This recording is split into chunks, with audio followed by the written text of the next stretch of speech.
So hello students, welcome back to our channel Vidyan Pathshala যেখানে তোমরা class 6 to 12 West Bengal বোর্ডের সমস্ত ক্লাসের ভিডিও পেয়ে যাবে। Okay, so here I am Payel, your maths educator. আমি তোমাদের ম্যাথস পড়াবো। আর আমাদের আজকের যে বিষয় সেটা হচ্ছে রিয়েল নাম্বার বা বাস্তব সংখ্যা।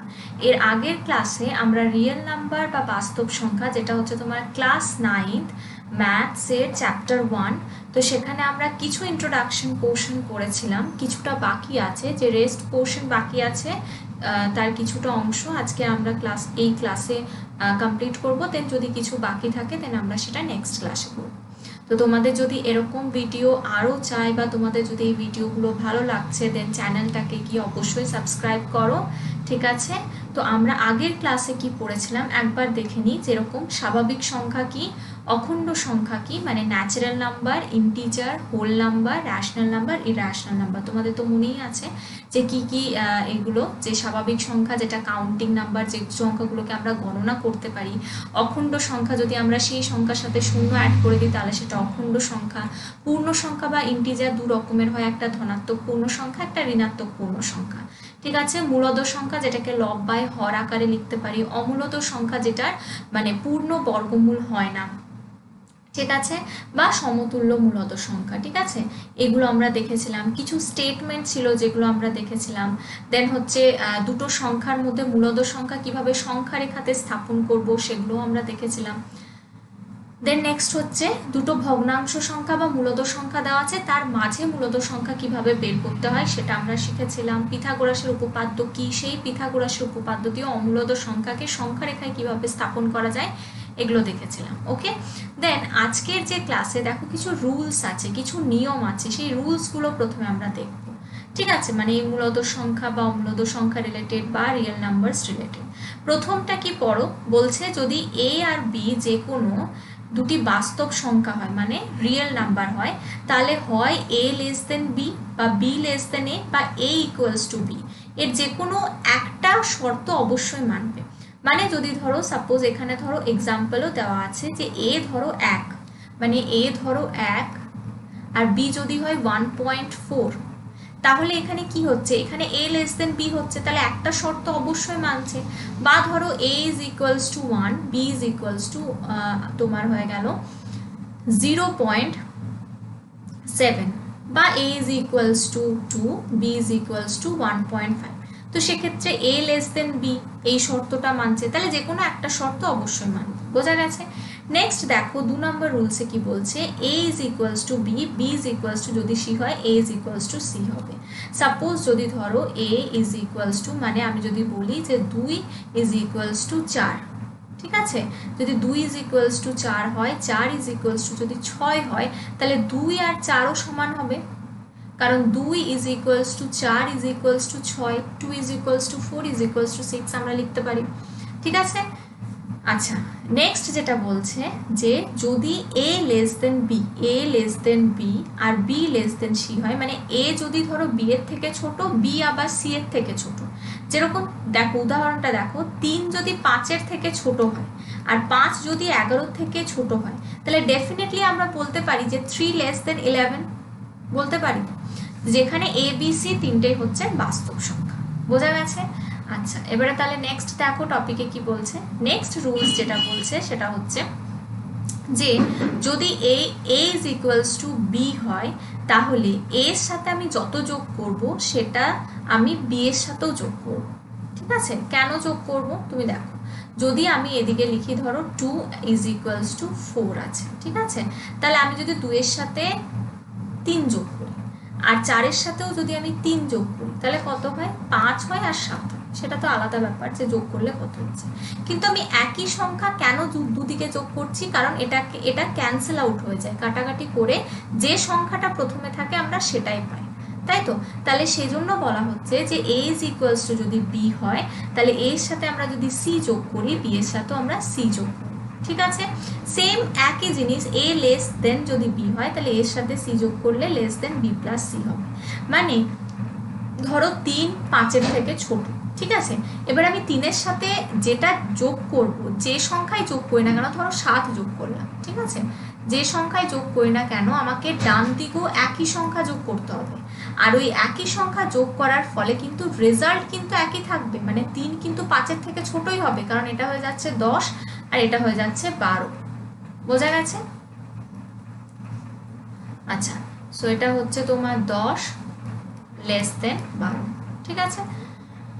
আচ্ছা, নেক্সট হচ্ছে যদি ধরো a is equals two b হয়, তাহলে a এর সাথে আমি c গুণ করছি, এদিকে b এর সাথেও c গুণ করছি, ঠিক আছে। আবার নেক্সট যদি a লেস দেন b হয় আর c গ্রেটার দেন 0 হয়, তাহলে a into c less than b into c হবে। মানে এক্সাম্পল দিয়ে যদি দেখো যে ধরো 3 লেস দেন 5, ঠিক আছে, তাহলে আমি যদি 3 এর সাথে 4 গুণ করি, লেস দেন 5 ইন্টু 4, এর দিকেও আমাকে 4 গুণ করতে হবে, তাহলে কত হয় 12 লেস দেন 20। রেজাল্ট তো একই থাকছে, কিন্তু ব্যাপার হচ্ছে যদি আমি মাইনাস গুণ করি, তাহলে 3 ইন্টু যদি ধরো আমি -4 করি, আর এদিকে ধরো যদি আমি 5 ইন্টু -4 করি, তো 3 ইন্টু -4 কত হয় -12, আর 5 ইন্টু -4 হয় -20।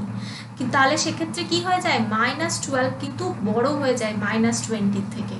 বোঝা গেছে? তাহলে যদি মাইনাসে আসে তখন কিন্তু রিলেশনটা উল্টো হয়ে যাবে, ঠিক আছে। ওকে, সো নেক্সট কোয়েশ্চেন দেখো। আচ্ছা, নেক্সট এগুলো ছিল কিছু রুলস। এবারে আসছে সরল করা। সরল করা মানে সিম্পলিফাই করা। কিভাবে তুমি সিম্পলিফাই করবে? কোয়েশ্চেনে কি দেওয়া আছে, -7√2 প্লাস 7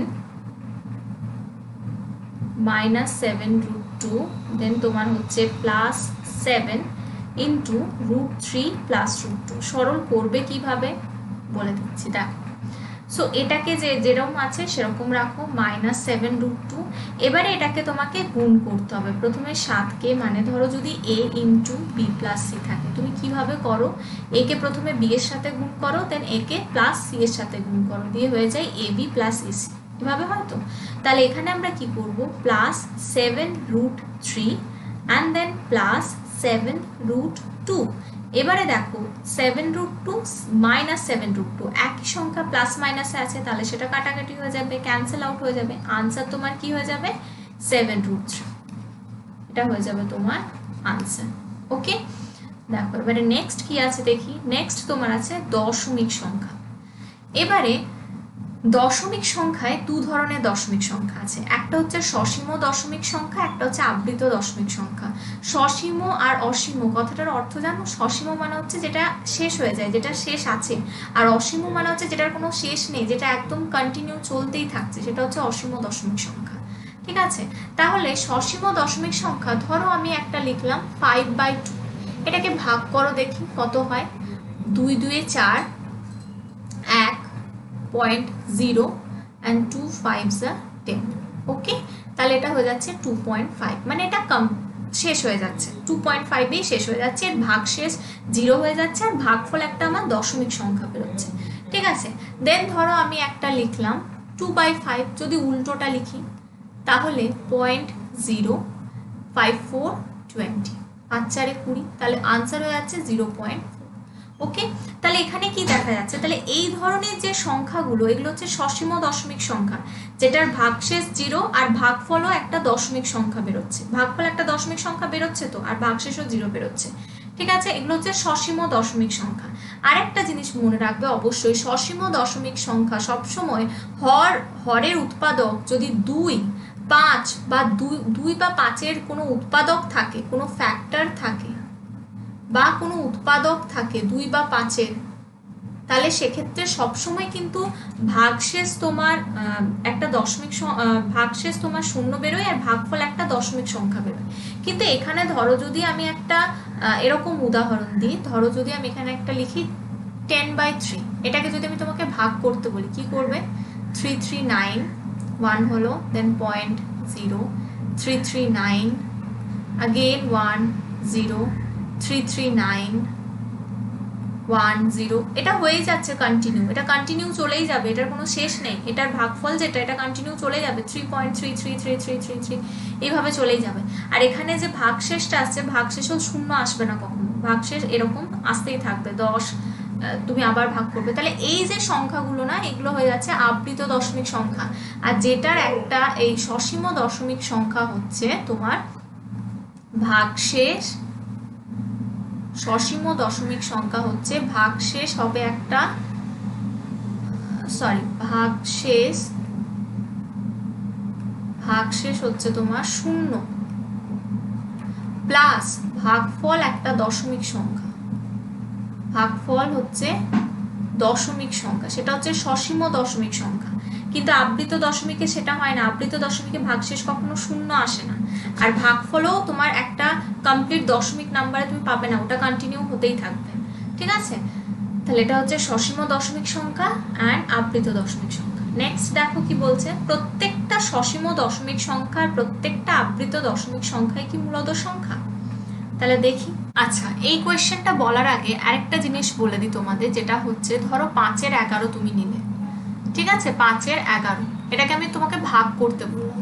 কত হচ্ছে 0.0, 11, 4, 44, then 6, 0, 5, 55, then 5, 0, again 4, 44, আবার 5, দেন তোমার সরি এখানে হয়ে যাবে 6, তো এখানে তোমার হয়ে যাবে 5, 55, তো এটা রিপিট, এটা চলতেই থাকবে, এভাবে কন্টিনিউ হতে থাকবে। এখানে আনসারটা কিরকম আসবে 0.4545454545 এভাবে কন্টিনিউ এটাও চলে যেতে থাকবে। সো এখানে এটাকে তুমি পরের লাইনে লিখবে কিভাবে, 4, 5 তার উপরে দুটো ডট, তার মানে হচ্ছে যেটা রিপিট হতে থাকছে। ঠিক আছে, এবারে কোয়েশ্চেনে আসি। কোয়েশ্চেনে বলছে প্রত্যেকটা সসীম দশমিক সংখ্যার আবৃত দশমিক সংখ্যাই কি মূলত সংখ্যা?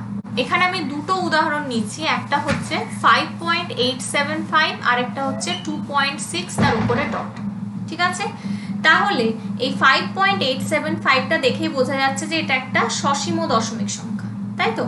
তাহলে 5.875কে আমরা এভাবে লিখতে পারি 5875/1000, দশমিকের পরে তিনটে সংখ্যা মানে 1000 দিয়ে ভাগ। তাহলে এটাকে তুমি ক্যান্সেল আউট করো, মানে কাটাকাটি করো, কি বেরোবে?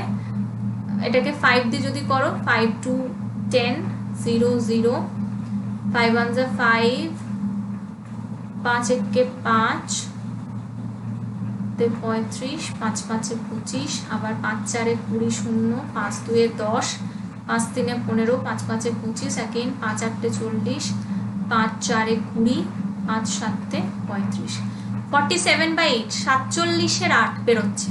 তাহলে এটা একটা মূলদ সংখ্যা তো, এটা একটা মূলদ সংখ্যা তো, ডেফিনেটলি এটা একটা মূলদ সংখ্যা, কারণ লব্বায় হর আকারে লেখা যাচ্ছে। এটা গেল সসীম দশমিক সংখ্যার ক্ষেত্রে, কারণ এটা সসীম দশমিক সংখ্যা কিভাবে বুঝবো, এটা একটা জায়গায় এসে শেষ হয়েছে, এটা এমন নয় যে কন্টিনিউ হয়ে গেছে। ঠিক আছে, আর এটা অসীম দশমিক আবৃত দশমিক সংখ্যা। সরি, কেন আবৃত দশমিক সংখ্যা বলো তোমরা, কেন আবৃত দশমিক সংখ্যা?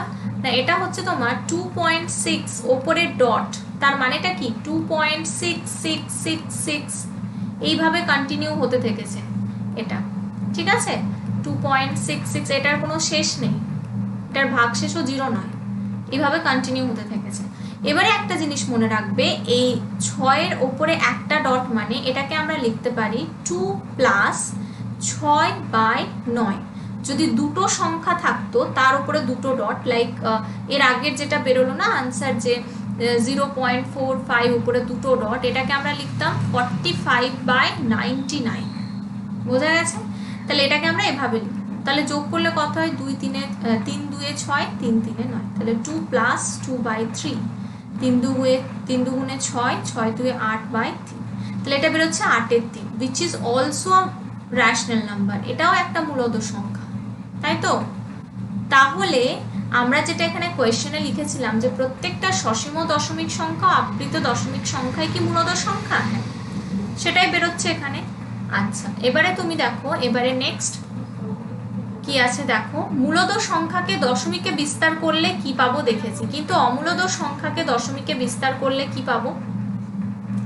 অমূলদ সংখ্যাকে দশমিকে বিস্তার করলে যেটা পাওয়া যায় সেটা হচ্ছে তোমার নন টার্মিনেটিং আর নন রেকারিং। এটা মনে রাখবে, নন টার্মিনেটিং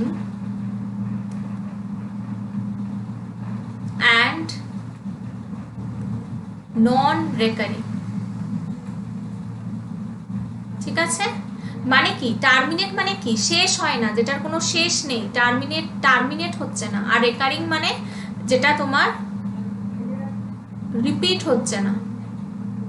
ঠিক আছে, নন টার্মিনেটিং নন রেকারিং বাংলায় এগুলোকে বলে অসীম। নন টার্মিনেটিং মানে অসীম, যেটা সসীম নয়, অসীম।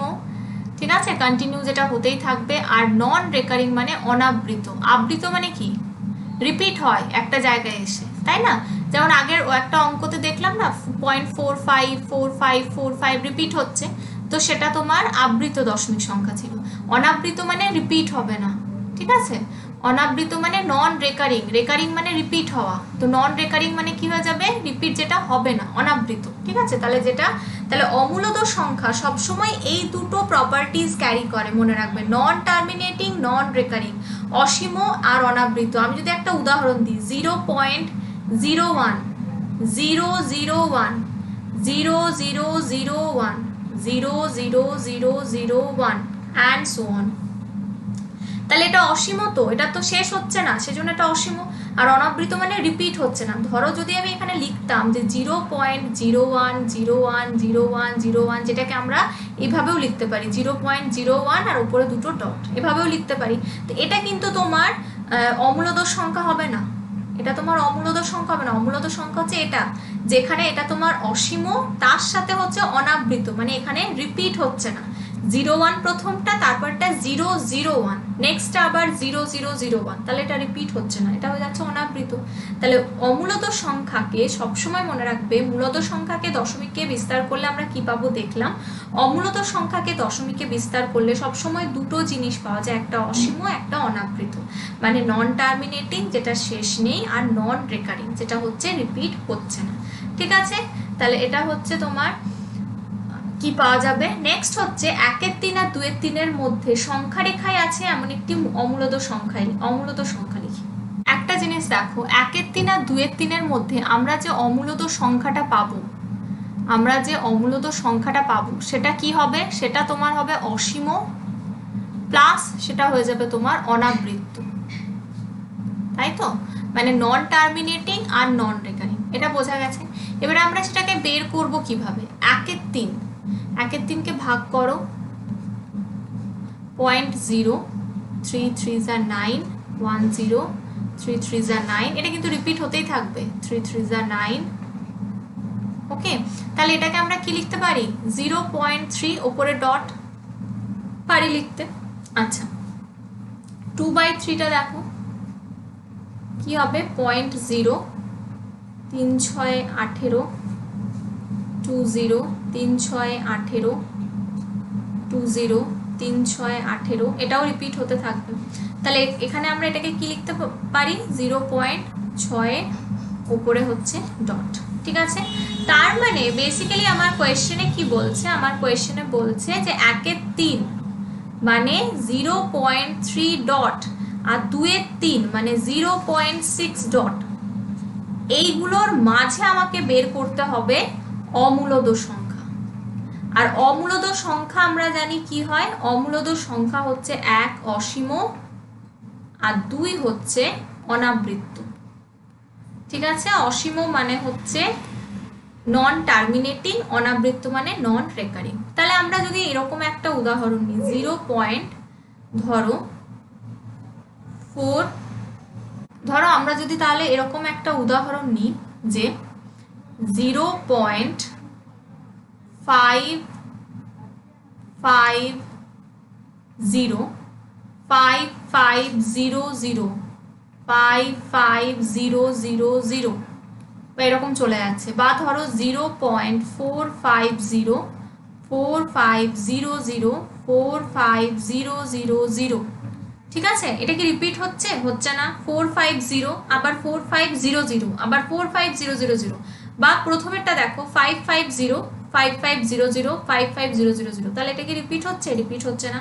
তার মানে এটা হচ্ছে নন রেকারিং, রিপিট হচ্ছে না। তার সাথে এটা অসীম, এটা সসীম নয়, সসীম মানে একটা জায়গায় গিয়ে শেষ হবে, এটার কোনো শেষ হচ্ছে না, তাহলে এটা অসীম।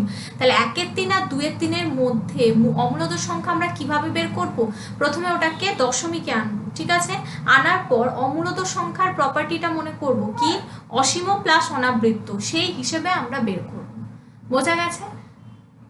এরপরে নেক্সট কিছু কিছু আছে, যেরকম তোমার এই সাকসেসিভ ম্যাগনিফিকেশন বা এই বাস্তব সংখ্যাকে স্থাপন করা সংখ্যা রেখায়, ঠিক আছে। এই কিছু কিছু বাকি রইলো, তো সেগুলো আমরা নেক্সট ক্লাসে করব। বাকি যে পোর্শনটা রয়েছে, সামারি বলতে আজকে তোমরা কি দেখলে, সরল করা দেখলে,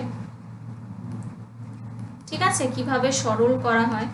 আচ্ছা, দেন হচ্ছে তোমার কিছু